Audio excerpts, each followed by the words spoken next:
Hello guys what's up के हुँदैछ म चाहिँ यहाँ आज उठ्न बित्तिकै कफी खाँदैछु। सो आज कन्टेन्ट के बनाउने भनेर सोच्दा पानी पर्यो। यो यन्टुको किताब लिएर आएको मिनिङ पढ्नु खोजेको, यो मिनिङको भरमा एक्जाम दिइ हेरौँ भनेको कस्तो हुन्छ। तर लास्ट खान्जी चाहिँ गाह्रै लाग्यो। खान्जी चाहिँ गाह्रै हुँदो रहेछ यन्टुको। सो यो चाहिँ यस्तो छ फेरि यसको डिजाइन हेर्नु है त, यहाँ थिचे पनि हो बेरसम्म आउँछ क्या सो होइन है।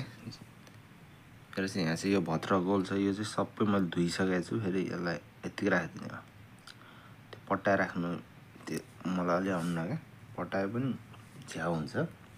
यो चाहिँ आजको मौसम हेर्नु है, पुरा पानी परेको, कुहिरो बस्छ माथिपट्टि टक्क कुहिरो लाग्छ। असार लाग्यो। जापानमा चाहिँ धानको सिजन चाहिँ मैले सोचेको यो जुन जुलाईमा नेपालमा छ यस्तै हुन्छ भन्दा नि, तर यहाँ चाहिँ गोकाच्छु भनेको चाहिँ अप्रिल जनवरी फेब्रुअरी मार्च अप्रिल मेबाट नै धान रोप्न सुरु हुन्छ रहेछ है। नेपालमा चाहिँ अझै नि जुन सुरु भयो, अझै नि तराईमा त सुरु भइसक्यो, तर मध्य पहाडमा चाहिँ बाहाएर समय लाग्छ। पुरा पानी पर्यो, दिन रात भएर यति लामो पानी परेर चाहिँ अब चाहिँ असार लाग्यो जापानमा। जोडको ऱ्याङ्कोट किन्नु पर्ने भइरहेको हो। तर के गर्नु, बाटो सबै सफा छ।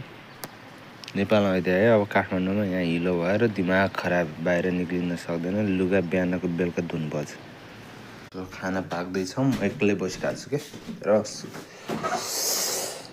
फ्रिज पनि खाली छ, केही छैन, अलिअलि छ। यो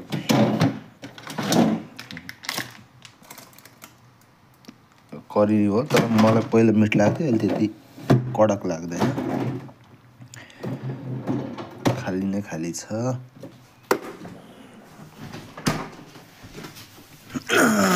खाइमनहरू यही हो, यिनीहरू सब खारेहरू इन्स्ट्यान्ट खानु बानी चलेर। बनाना हिजो चाहिँ लसनबाट किनिदिएको यार, लसनको बनाना मिठो छ। घिउ पुगेन हुन्छ भने खासै राम्रो बनाना पाउँछ।